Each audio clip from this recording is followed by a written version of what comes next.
Good day guys, ngayon magre-repair tayo ng electric fan. Ang sira pala nito ay nasira yung front cover niya. Bumagsak yung mesh ng LSC kaya hindi na mapandar. Dahil sa kalumaan at marupok na rin yung takip plastic niya.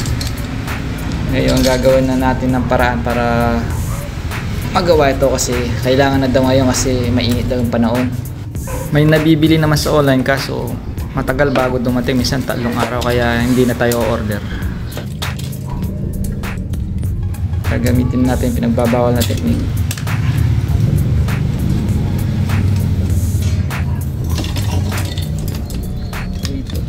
Hindi ko na gagamitin to kasi wala re-remedyuin ko na lang. Meron akong dito kaso wala naman siyang thread, useless lang yung cap nya kaya wala, hindi ko na rin gagamitin. Gagawa tayong ibang option.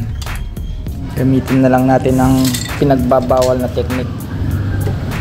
Tatry ko na lang ilagay ito, i-screw ko, baka pwede pa siguro. Okay, tatanggalin ko muna yung screw, bubutasan ko na lang kasi yun, lalagay ko yung imomolde ko muna para tama yung butas.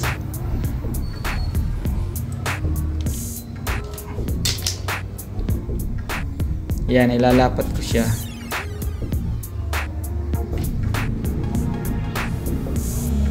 Gagamitin ko to para pang marka ng butas.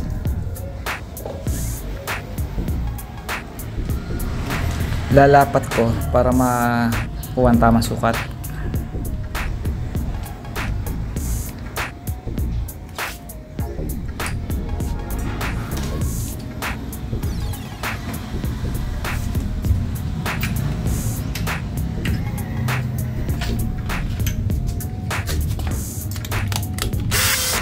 Gamit ako ng barena para pambutas. Yan, ilalapat ko siya at isasakto ko yung butas. Parang ganyan. Para lapat na lapat siya. Pag nabutas na yon,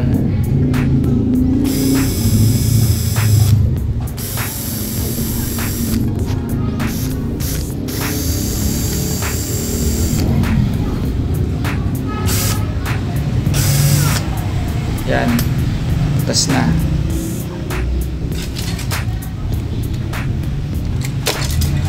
Hindi ko na kailangan to, pati to.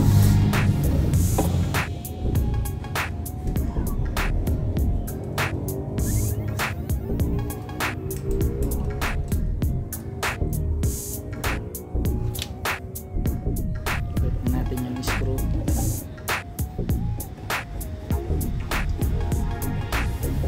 Sigurado mas matibay ito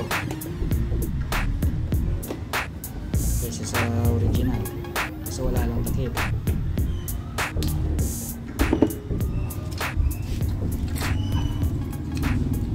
Ito, babalik na natin.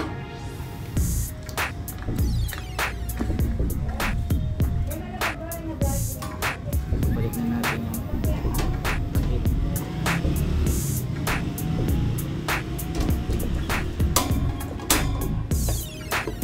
Okay, tapos na. Okay, susubukan na natin kung epektibo ba.